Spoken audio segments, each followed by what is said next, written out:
Feisworld Media.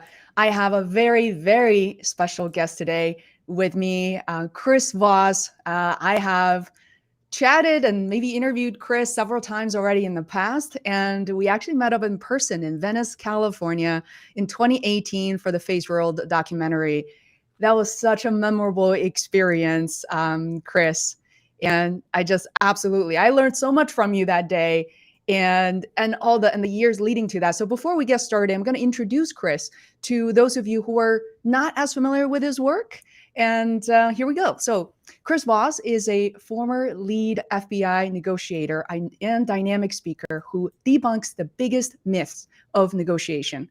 Chris engages all groups with captivating stories, insights, useful tips, and business and everyday life, as well as interactive audience participation. Chris has lectured on negotiation at business schools across the country and has been seen and featured on ABC, CBS, CNN, Fox News, and Forbes. Chris's keynotes are based on his book, Never Split the Difference, and topics include negotiation secrets from an FBI hostage negotiator, why yes is the last thing you want to hear, 2 words that immediately transform any negotiation, and guaranteeing execution, how to ensure follow through. And in this live stream, we'll be discussing Chris's latest project and book, The Full Fee Agent, released in November 2022 and available wherever books are sold, as well as the tactical empathy and skillful negotiation for digital content creators, including, for instance, if you're a YouTuber, podcaster, social media influencer, content creator in general, who's looking to grow your brand and your business, this is going to be an invaluable masterclass delivered to you by Chris. So don't miss out this opportunity. And with that said, Chris, welcome. I'm finally seeing you here. That's fantastic. I'm really happy to be on with you. You're wonderful and energetic and colorful all at once. It's fun. Yeah. Oh, thank you, Chris. Thank you so much. For those of you who are watching, we can't really see you if you're on LinkedIn, so feel free to drop any comments once again. So, Chris, I'm so excited to learn about this project. I'm subscribed to your newsletter. I definitely follow through on everything. You have my favorite masterclass on masterclass.com, and I've watched it on my own with my family and friends.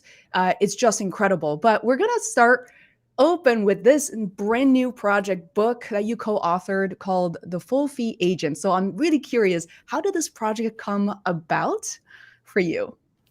Well, my co-author, Steve Shull, when he got in touch with us probably about 6 years ago now, Wow. and actually he got in touch with the company, talked to my son, Brandon, who's really sort of built the company and been running things. And Brandon said, "Look, you just got to talk to this guy, Shull. He's a good guy. We got to see what he has going." And it was a perfect partnership. I mean, I like the guy from the very beginning, no nonsense, straight shooter, coaching real estate agents in the LA area. And he said, "Look, your material applies 1,000%. You just come on, and we'll talk about it with my agents." And so we started tailoring Never Split the Difference, Black Swan method into the real estate business. And his agents started making more money with less work and were just happier. And so over the course of several years of working together, we decided, we got to put a book out. It's kind of the same way we did Never Split the Difference, Brandon and I previously. We'd been teaching it in business schools, improving the concepts over and over. And, once Steve and I had been doing this enough, that absolute proof of concept. And like literally one agent who completely applied the methodology and then tracked her results. She said, "I worked 80% less over the last 12 months, and I made the same amount of money that I made the previous year." Wow. Which means she got her life back and she started enjoying life. Being a real estate agent is a tough gig. I mean, it is tough. It's so hard. The attrition there is huge. And it's a really important thing for people to do. Help somebody get a house. Help somebody put their kids in a better house, better future for their family. So we wrote the book, and people that are following the methodology are making more money and happier. More than anything else, they're happier because it's not as stressful. I love this approach. And what I'm hearing, one of the key things is instead of focusing on, double, triple your income, what if people are actually happy with their income, but can actually choose to work a lot less? That's incredible. Yeah, yeah. And it's fun to watch these people. Like a couple of people that first on, real estate agents are used to being available 24/7, taking calls in the middle of the night, stressed out clients, weekends. I'm there for you evenings and weekends. They don't need to be there then. And Mhm. one of the agents sent Steve a text saying, like, I'm thinking about binging on Netflix this weekend. Is that okay? What do I do with my free time? Yeah, yeah. What if I have a life again?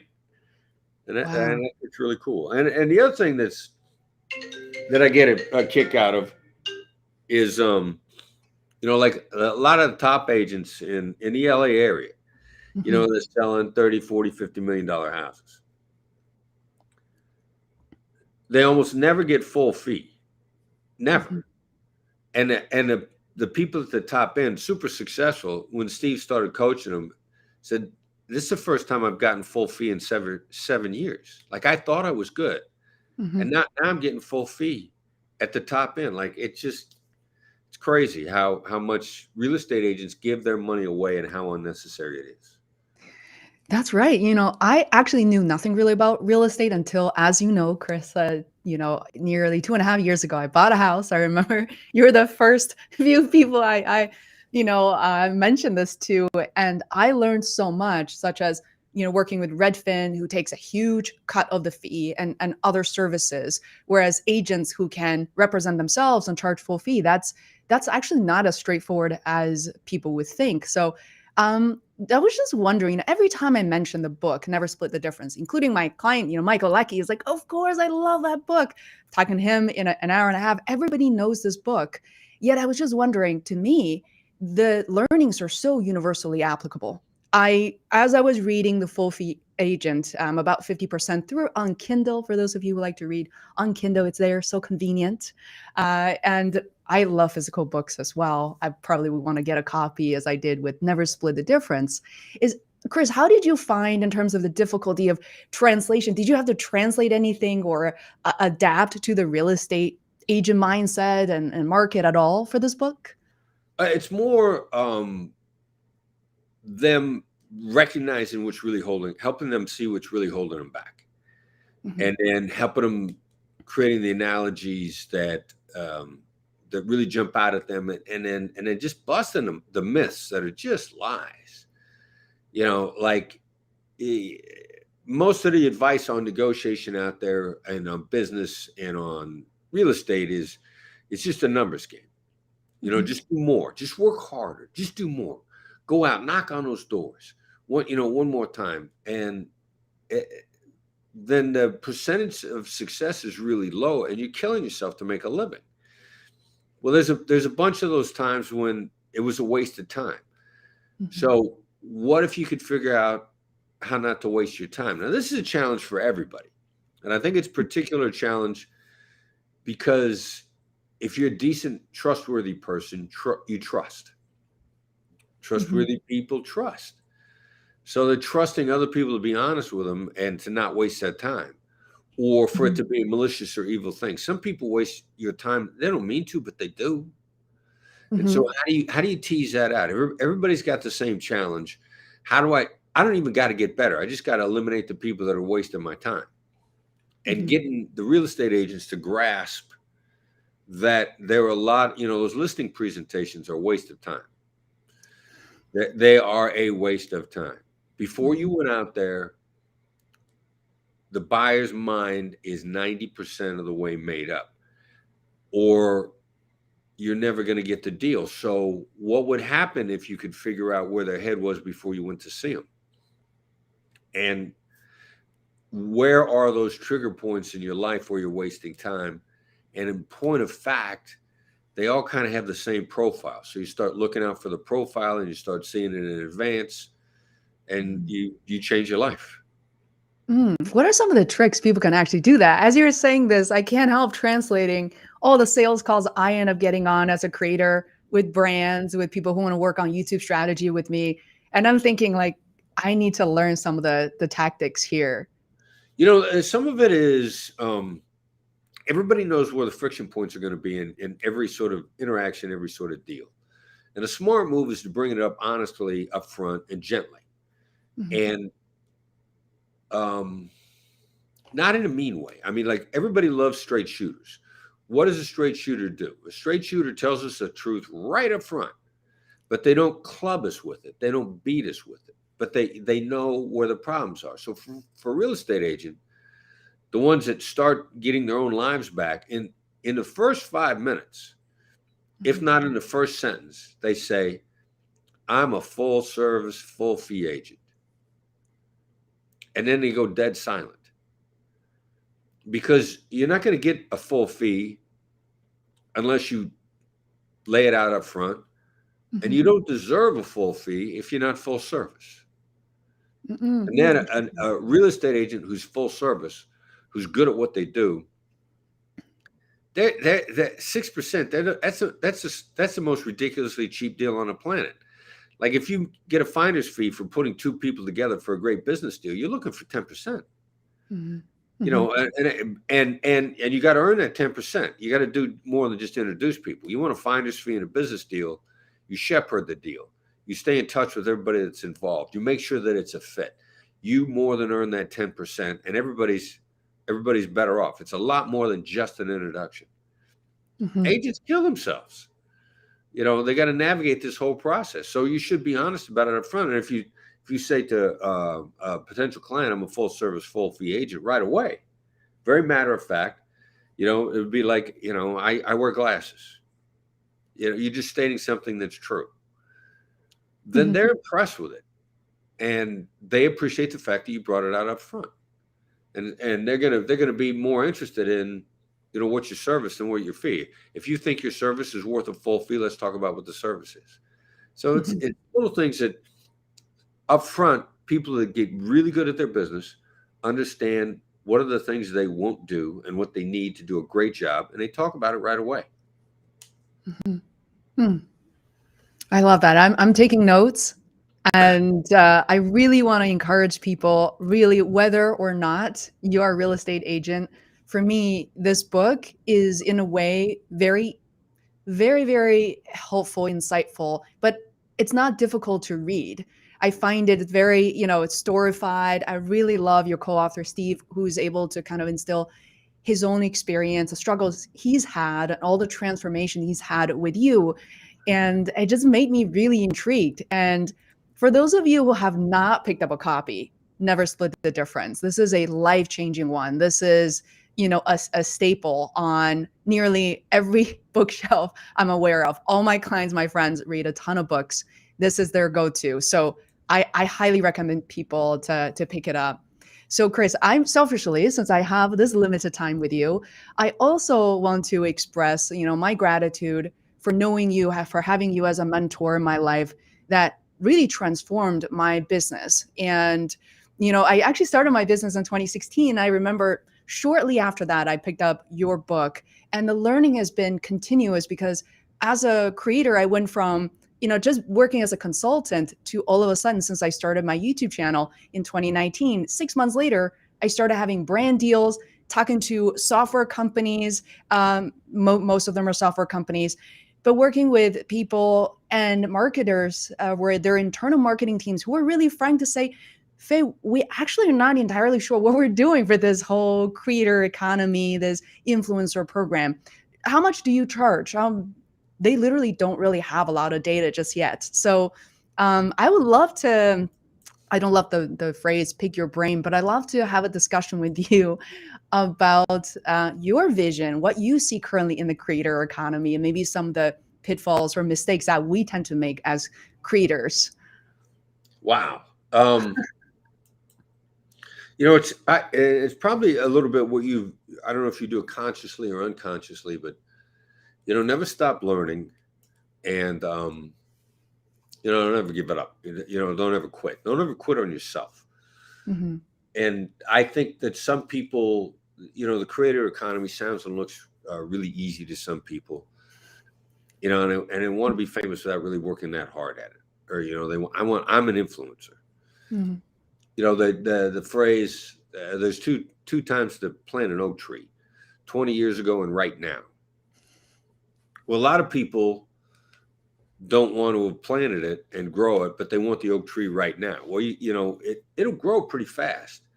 And so I think if it, you know, anybody who is not trying to constantly put forth value, or I see an awful lot of people now, what I see the worst of it is around cryptocurrency. Mhm. And I see an awful lot of people trying to jump into this craze really quickly, and self-appointed experts.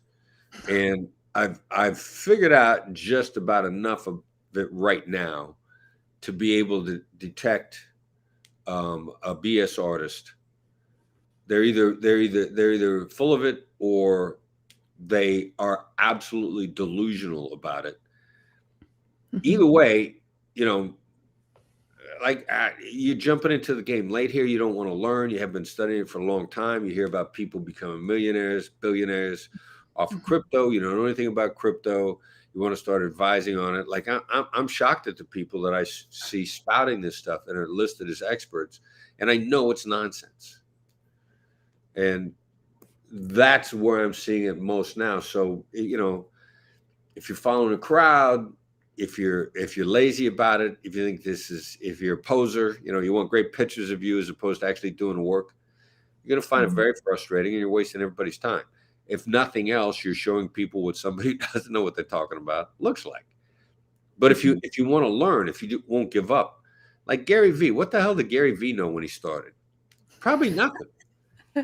But the dude just won't give up, and he's constantly learning, and he's constantly after it. And Yeah. he's constantly willing to be smarter. And if you could be a creator at anything, if you're constantly willing to get smarter and bring more value to the table than what you get paid for, and then Mhm. you'll be capable of bringing more value to the table constantly, which kind of makes your earnings. You know, your earnings are only limited by your ability to learn. Mhm. Mm. And I don't know if that was a rambling answer, or I'm sure I was all over the place. No, that's so interesting. Actually, it kind of piqued my interest in something that I wish I thought of last night when I was planning the questions. But you're absolutely right, because so many of us, I make mistakes, or I get really, it makes me so feel so cringy when I look at a banner that says, "Oh, your 7-figure first course launch. Follow me here. Try this there." From using, I think, some of the learnings from Never Split the Difference, I find someone in your position who are just so much better at identifying these frauds or inaccurate descriptions or expectations. What are some of the tactics you have in mind to like maybe help people, maybe other creators who want to be even more successful to quickly see through a pitch that's simply unrealistic? Um, well, if you know, you sort of, for me, like on crypto, particularly these days, Mhm. as soon as I hear people talking about buzzwords and jargon, um, that like, you know, when people start talking about crypto, they go, you know, this is great. You know, decentralized finance, it brings power back to the individual, gives the individual power again. You know, these evil governments and these evil banks, you know, they've been repping us off for years. And, um, you know, there's a reason that there's governing bodies. Mhm. You know, there's a reason that there's referees in the game, and this new area has been rife with fraud. And as soon as I hear anybody talking about the, you know, decentralized finance is a great thing, I it's a great theory, but Mhm. then the application, you know, all right. So what are you saying right after that that really brings this to life and gives me some specific proof of concept Mhm. that that's true, or that, you know, we're better off without governments, we're Mhm. better off without banks, which means governments and banks. You know, I always ask myself, did they evolve for a reason? Is this an evil thing, or is this, you know, a necessary element? Mhm. You know, I guess I'm probably rambling a lot also, but I'm always looking for specifics Mhm. and much more clarity. And then I also look around at people that know about this stuff, that I respect their intellect. And you try to get somebody who really understands finance. in navigating finance, and they're, they're interested in what works. They're interested in global investments, and see what they say about whatever topic. I find an awful lot of these guys keeping their mouth shut. And so when somebody that I know to be really smart fails to speak up in support of something, I'm getting that. There was a phrase a long time ago: the silence is deafening. When people are keeping quiet about stuff that I know to be really smart, that's when my spidey sense starts to tingle that it might be a problem. No, I love it. I'm so glad we got to really chat about this. I wouldn't be, I don't find talking about cryptocurrency very easy. Like some people just come in so hot-headed, and to hear from you and how you visualize this and really explain in ways that most people can relate to and understand, it's so powerful. So if I may pivot a little bit into the tactical empathy, which is such a powerful tool that I notice whenever I think about your book, I think about a list of, 7 different emotions, all these things, mirroring, all these techniques. And I notice a lot of the times my audience or people that we host like these webinars with immediately go to tactical empathy. And I love the metaphor, which is your Swiss Army knife for navigating human relationships and behavior. And I feel like it's applicable to so many different areas. And so one thing I really want to probe here, Chris, is I find myself surprising in a situation where I'm often communicating digitally via a screen. I'm smiling into the screen. I learned that from you, helping people relax and connect. And even brands reach out to me to say, hey, Faye, I really like your slow pace. You slow down and you smile. You make the software tutorial seem so much more understandable. We love your style. But sometimes it's hard for me to put into words as to what am I doing right versus wrong, and how can more creators kind of learn from your techniques to project and deliver that tactical empathy through a camera as opposed to in person? Yeah. Well, it's relatability. I mean, I heard an expert throw this number out a long time ago. You're 6 times more likely to make a deal with somebody you like. So there's advantages to being likable. You make yourself smarter. You make the person talking with you smarter when you're likable. Sean Acker's Harvard TED Talk. I think it's a happy secret to better work. He says you're 31% smarter in a positive frame of mind. So what does that have to do with tactical empathy via Zoom, via electronic communication? I mean, what are the things that make you more approachable? To start with, it's just your demeanor. I mean, there's no shortage of upside of having a pleasant, fun, smiling demeanor. You're just sharper. And if you're more on your game, it helps other people be on their game. So that encourages people, I think, via digital media. Go ahead. Yeah, sorry, go ahead, Chris.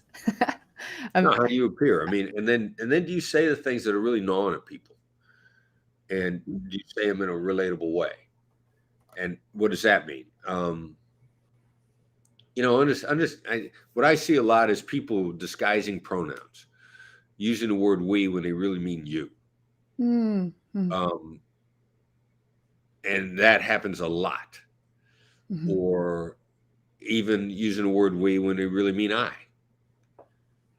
I think if I'm talking directly to somebody, and even if it's one to many, which is essentially a digital, I'm going to say, look, you feel this way.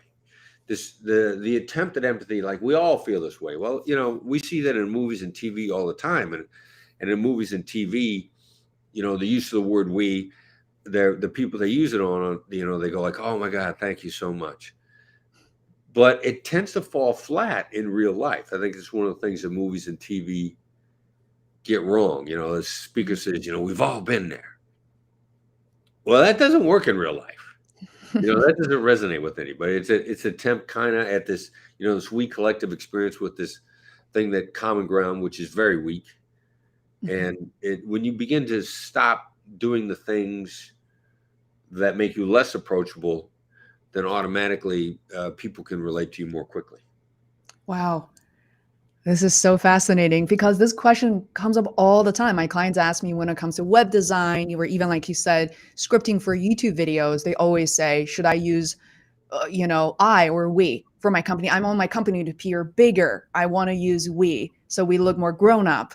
And I always kind of want to say, especially on your about page, if it's really your own origin story, it's better to use yourself, referring to yourself. Thank you for clarifying that. It's true. Make it really flat and less interesting when you change the pronouns that way. Yeah. So I have a quick question. Looks like Adam sent a question. I'm going to pop it up here. So Chris has been traveling the world, sharing knowledge and skills. Human nature is universal, but have you learned any new perspectives while working outside of the United States? Not necessarily new perspectives, but realizing what empathy really means, and the adaptation into that culture.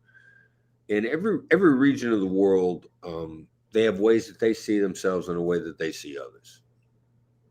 And so it's helpful to get there and find out what it is. Mm-hmm. And I've gone back and forth to the United Arab Emirates a number of times over the last year, trying to develop a partnership there in Dubai. I enjoy going there. They're very business oriented.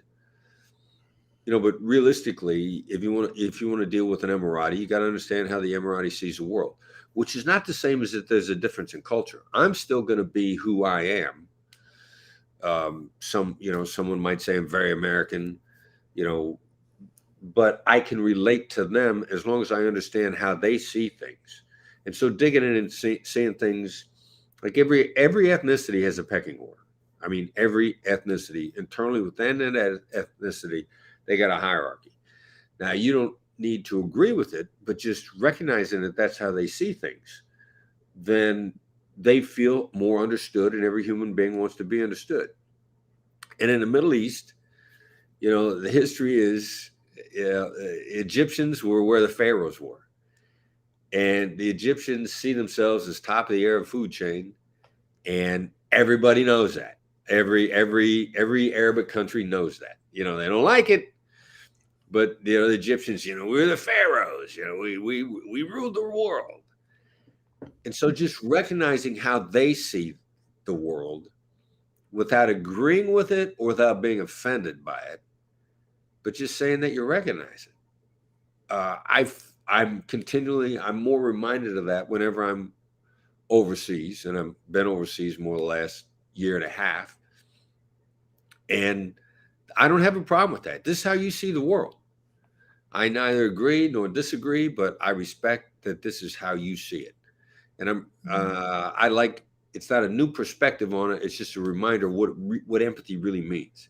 Empathy is about what is your counterpart's perspective,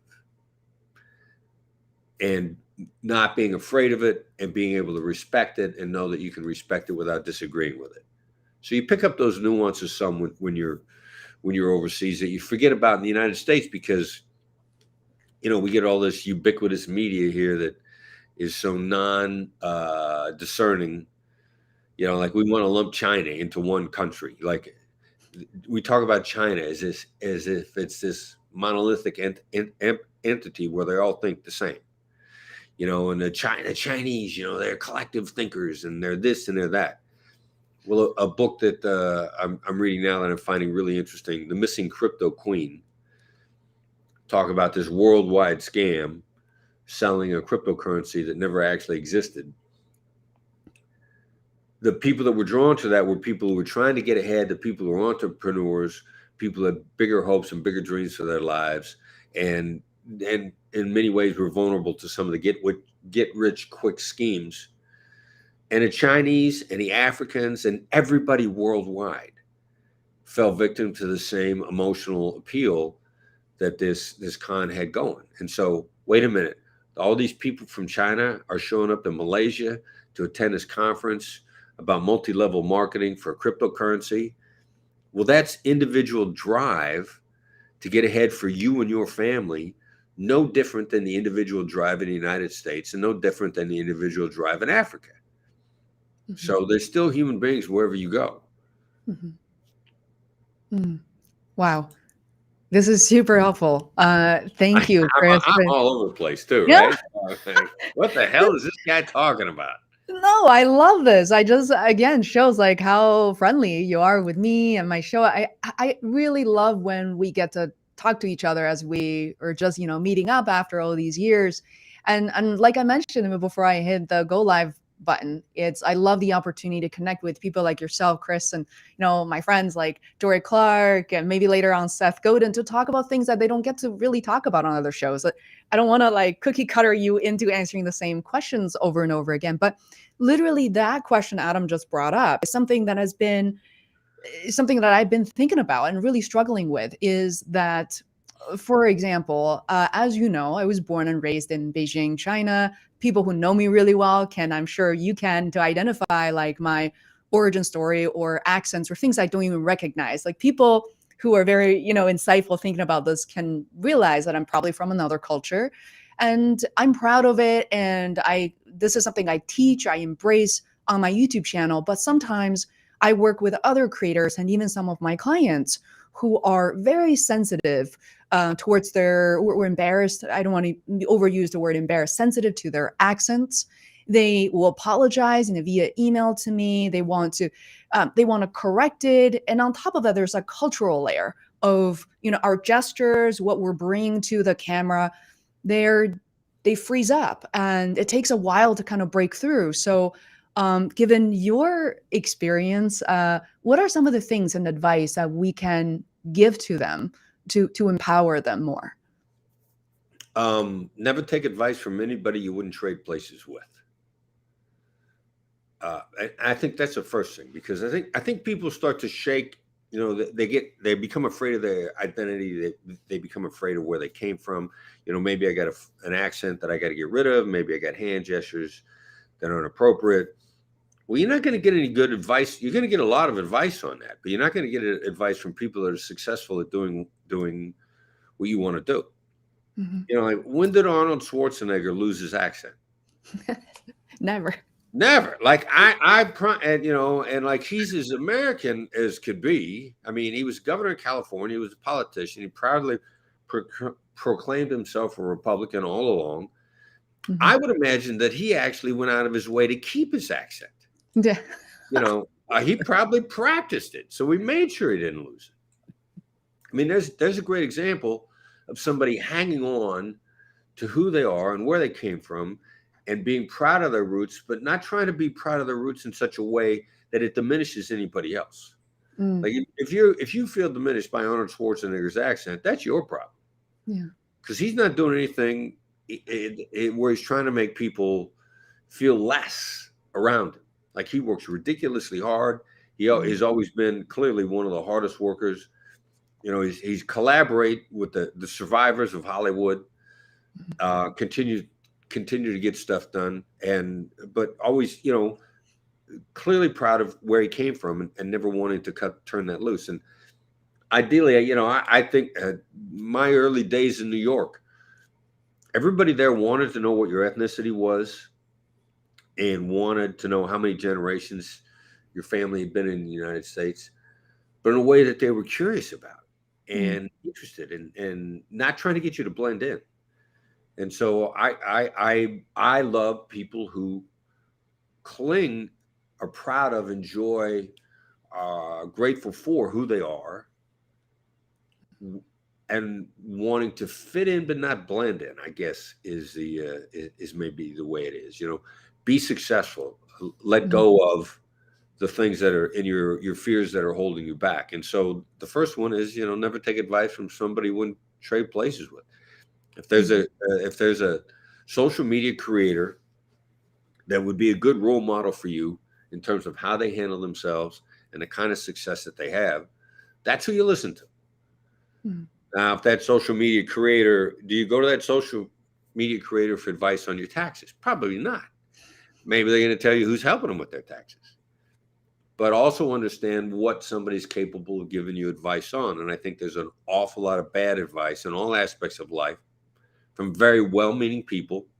A lot of the bad advice is from jealous and envious people. That's called criticism. It's advice in disguise. But there's a lot of advice from really well-intentioned people that don't know what they're talking about. They love you. They care about you.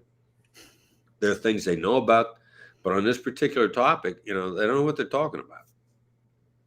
Isn't that eye-opening? What I'm also hearing, Chris, perhaps is these cultural elements when you start mentioning about the UAE and traveling. And am I also hearing potentially that from a technical empathy perspective, it actually can help that person, that brand, the content they're delivering. Maybe they're perhaps more memorable and more approachable to some people. Yeah, I agree. I think so. I think that's a really good point. The more you are unashamedly yourself, then the more approachable you probably are. Mm-hmm. You're not going to win over everybody. I heard, wow, I'll think of his name. An interview of a guy who's, oh man. Anyway, somebody was criticizing something he said, and he said, I can't be held responsible for everybody. Said these people are going to get hurt by what you said. You shouldn't. You're not responsible for everybody. You don't want to intentionally. You want to avoid the behavior that is going to harm people, as long as they're not trying to be victims and be overly sensitive. But you can't take responsibility for everybody. Love it. Love it. All right. I have so many questions I want to ask. One thing, I think we're warming up to this, which is a little bit on negotiation. I think a lot of creators, they ask me because I have put together some mini courses on brand deals, sponsorships, how to work with brands. As I mentioned a little earlier, it's just a kind of a not undefined, but not well-defined area where creators are often getting an email. Hi, I'm from XYZ company. I found you on YouTube.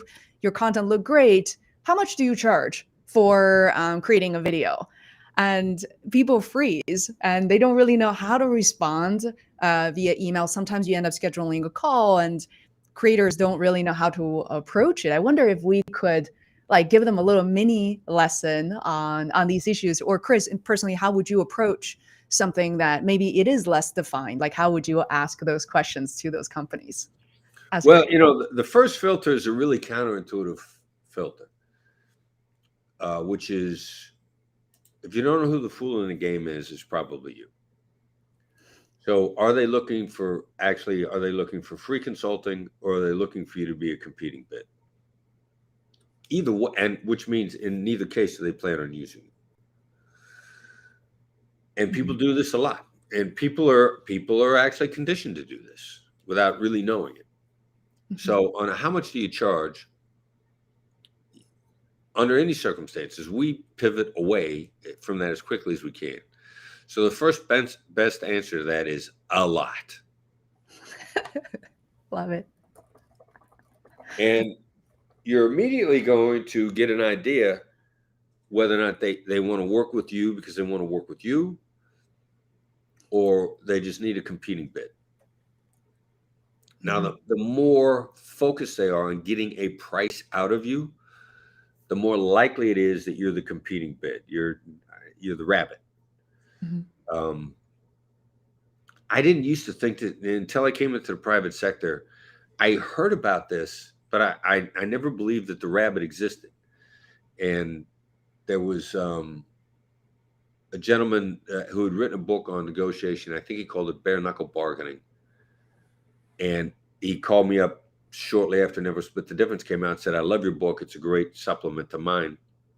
So I thought, all right, cool. Well, I got to read this dude's book. And I read the book, and was all about the fact that, there's a rabbit, and you were the rabbit. You were there to run everybody else into the ground. You're never going to get the deal. The dogs are going to, you're going to chase the deal, but you're never going to get it. And I remember reading that book thinking like this, I thought this was a myth.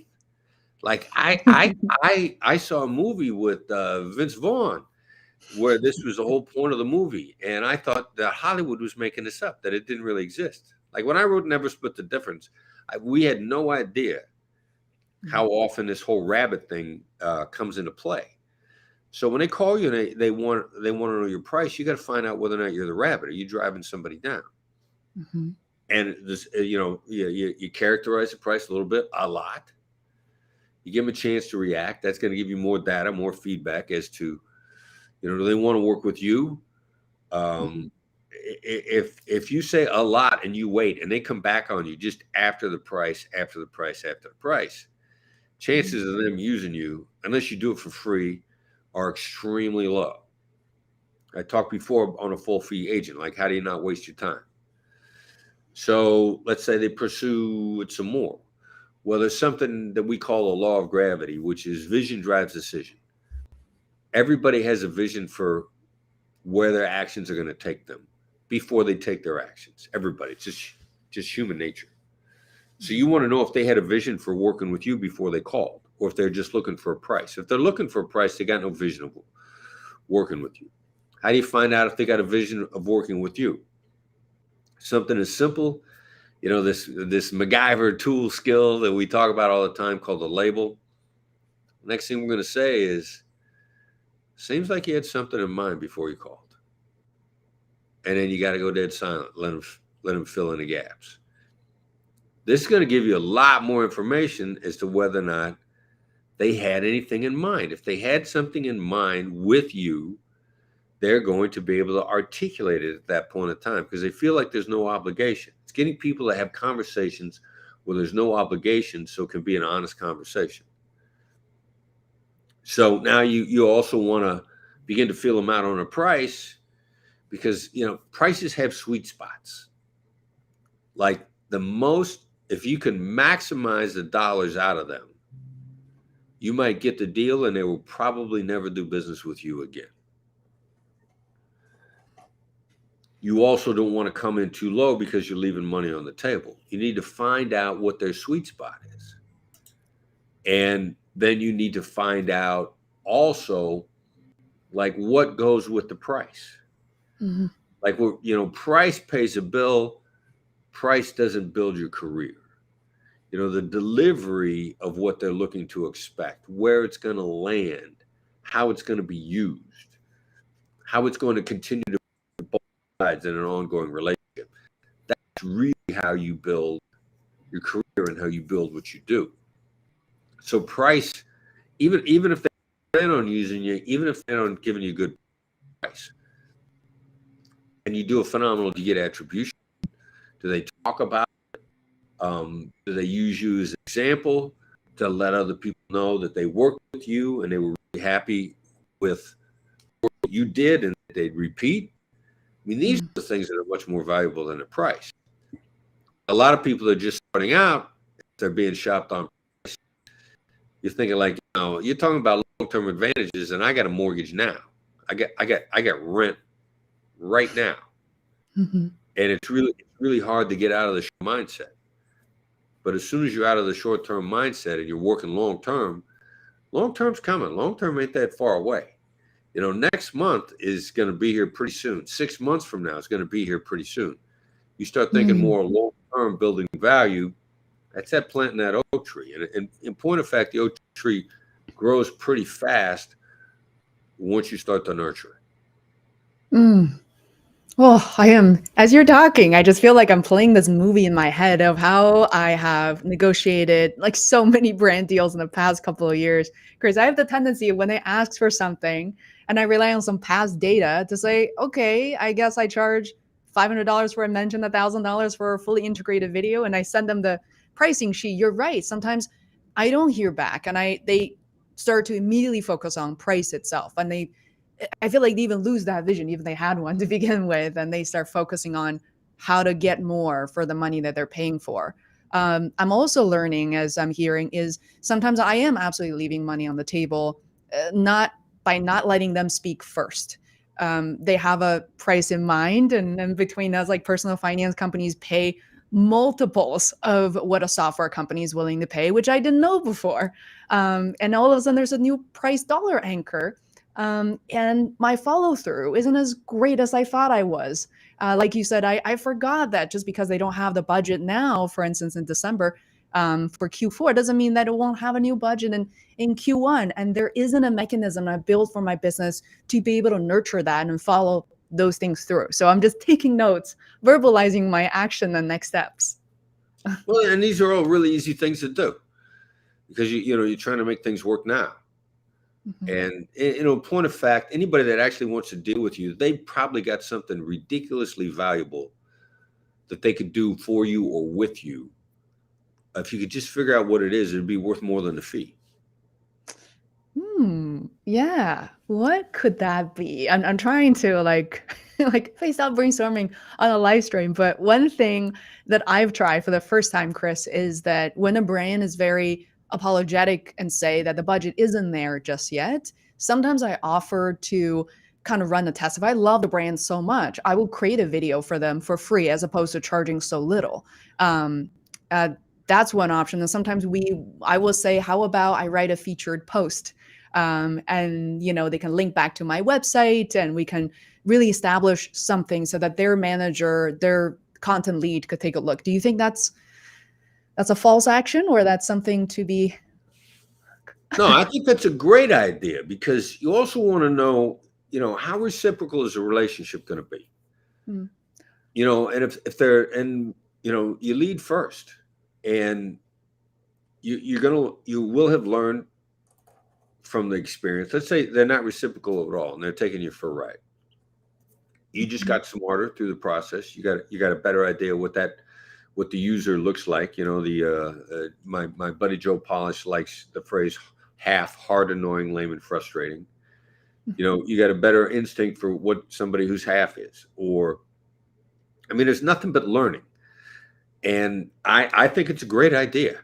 And I love, there are people I love working with people that are generous. Like, you're a generous person. And so, like, whatever you want, if we can do it, we're going to pull the trigger. You want me to show up in Venice Beach for a documentary film? Like, I'm there. I don't even need to know anymore. Oh. And, you're a generous person, and generous people attract other generous people, and they continue to collaborate. And pretty soon, everything you're doing is lifted up. There's a documentary film that was just recently completed about my company called Tactical Empathy. It focuses mostly on Brandon and I. And and the guy that did it, Nick Nanton, we, by sheer coincidence, we bumped into each other in the airport in Nashville just a couple of days ago. Like, Nick is a generous dude. Like, and I think he would call it servant-based leadership service. He'll do for you before his first move is to do great stuff for you. And he's done extraordinary things. He's, as a documentary filmmaker, has won 22 Emmys. Wow. Like, that's still not going to protect you from getting taken advantage of occasionally. Like my buddy Joe, very generous. He's been taken advantage of. Every now and then, Nick's going to get taken advantage of. It doesn't make you bulletproof. What it just does is it make you happier and more successful than you would be otherwise. And you're going to take a shot occasionally. You're going to do something generous, like what you were just talking about for a client. Let me do this. Let me try this. Let me do this for you for free. 7 out of 10 of those people, it will be a great move. Now, 3 out of 10, you wasted your time. They took advantage of you. Like, a 70% win rate at Vegas will make you ridiculously rich. You only got to get to 51% in the casinos to have more money than anybody else does. But as human beings, a 30% failure rate is like, it's heart-wrenching. We feel stabbed in the heart. We blame ourselves. We feel we should have been smarter. I'm never going to let that happen to me again. That's kind of how you leave money on the table. That 30% failure rate can be soul crushing. And you forget that a 70% success rate is like awesome and will make you and all your family wealthy for generations. I know this is going to be a killer micro content. I can't wait to take out. I cannot believe I didn't see the fact that by failing 30% is not a detriment. It's, I'm not being taken advantage of. And then 70% is people who do come back and say yes, and we develop the long-term relationship. And also, to add to that, Chris, sometimes I feel like, by running my business since 2016, yes, occasionally I only admit this to you, like, oh, all these other people are doing so well. A 25-year-old woman on YouTube takes 1 year to build a multi 7-figure businesses. I'm like, oh my God. But I forgot that most businesses do fail. And there's certain things that you just reminded me that I want to like go celebrate later today. You should. Excellent.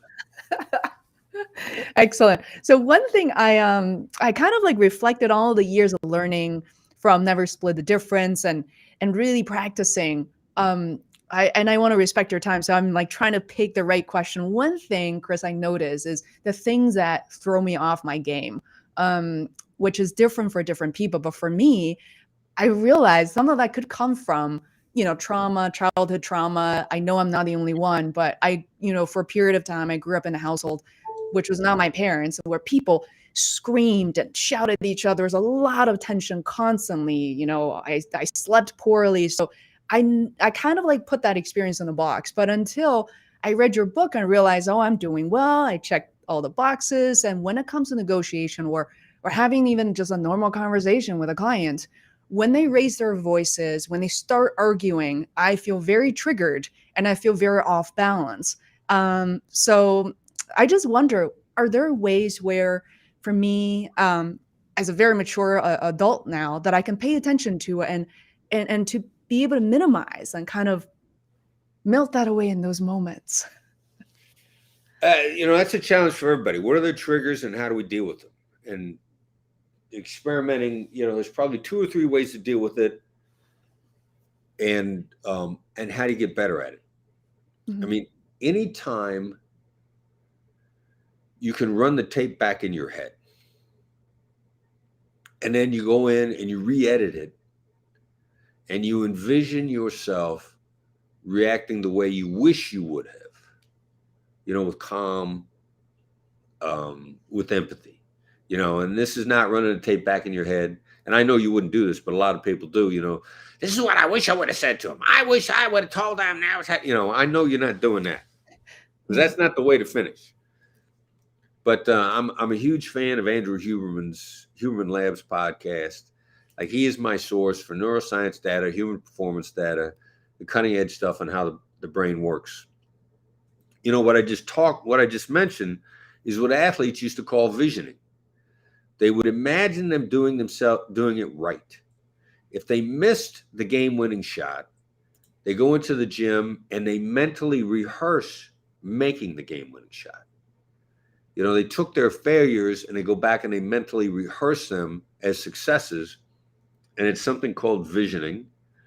And it's the way athletes actually improve their performance. Well, you can do this as a human being. You go back to where you failed and you reimagine yourself doing it properly. Now, what made me mention Huberman? Huberman then, on one of his podcasts recently, talked about that, the voice that we think we hear in our head, some neural speech mechanisms, that's actually a voice. The mechanisms that engage our voice are actually engaged when we hear the voice in our head, which is what makes these rehearsals in our brain real. So if we relive the moment and we just, oh my God, I'm going to react like this is the way I always react, you've just rehearsed doing it wrong. Mm-hmm. But if you take those moments, go back in your head and then reimagine yourself doing it right, or let's say you're coming up on an interaction with somebody that triggers you all the time, what do? Oh, I know they're going to do this. I know I'm going to get triggered, and I know I'm going to get mad. Well, you're rehearsing doing it wrong. Mm-hmm. So all you got to do is step in at that point in time, be the director of your movie, and say, all right, now let's try this with another take. Let's try this with another. And if you imagine yourself doing it right and imagine it enough times, which usually it takes about 63 to 64 repetitions to build a new habit. I get reason for saying that, and I'll, which would bore you, but just 63 to 64 tries. It sounds like a lot, but over a course of, how many times are you going to rehearse it wrong over the course of the coming year? When it's 63 to 64 rehearsals in 2 to 3 weeks, you've rewired a different way of responding. So you can go in there and you can work with that wiring and you can fix it. And the way that you fix it is by imagining yourself doing it right. And you've imagined yourself doing it right enough times, it's going to stick. Oh, this is so revealing. Absolutely. Thank you, Chris. I'd also like you said, practicing the talk to clients where I don't do the talking all the time, especially during a sales call. It took me a long time. I even measure it through different software tools. I can see that I'm doing a lot of talking. So I want to make sure that I let you off the hook in a few minutes. But the last thing, Chris, I have to ask you is you are seen as someone who is highly successful. I've known you since 2016, interviewed multiple times, and now I'm seeing you in even more places. You name it. It's going to take me a while to even go through the list of people whose shows you appeared on. But I just wonder, like, how do you manage your own success? How not to feel overwhelmed all the time, to be recognized all the time? Like, how do you still preserve that version of yourself? Well, yeah, you want to go you want to go fast, go alone. You want to go far, go as a team. I mean, we're constantly working on the team, constantly trying to bring in people. In my personal and professional life, where I share core values with those people, and it's a struggle to remind myself to just enjoy the ride, and just enjoy the ride. Don't quit. You can't. Molly Bloom. I'm a huge Molly Bloom fan. Molly says, you can't lose if you don't quit. Don't quit on yourself. Like, maybe you shouldn't be in the right position. Maybe you're not in the right place in life. There was a Harvard professor, I wish I could remember his name, at a business school, who talked about quitting his way to happiness. Well, what he did was he left situations that were bad for him, but he never gave up on himself. He never quit on himself. So changing your circumstances and changing your surroundings may be the smarter move. Don't quit on yourself, and do something, cliche. Do what you love. Find what makes you happy. Stick with it. And I mean, what I do makes me happy, and I'm sticking with it. Mm. Thank you so much, Chris, for your wonderful lessons and reflections. I want to remind people who are watching this now or later to check out the Full Fee Agent on Amazon, everywhere book is sold. If you don't have a copy, you've never split the difference. This is a absolute must-have. So please get both. And last but not least, my mom, Shangli Art from my mom. Shangli is a Forbidden City master artist who spent months painting this silk painting. And I will include a link as well for people to check it out. And this is, Chris is my North Star, and we have this painting right outside my office, and I get to see, and it's a great reminder. And thank you so much, Chris. I really hope you get to see this painting in person. It's truly phenomenal. I know it is. I look forward to that day. Thank you so much. I'm going to take us offline now. I'm going to end the stream. Thank you so much for all the live participants. So we'll see you next time. Bye.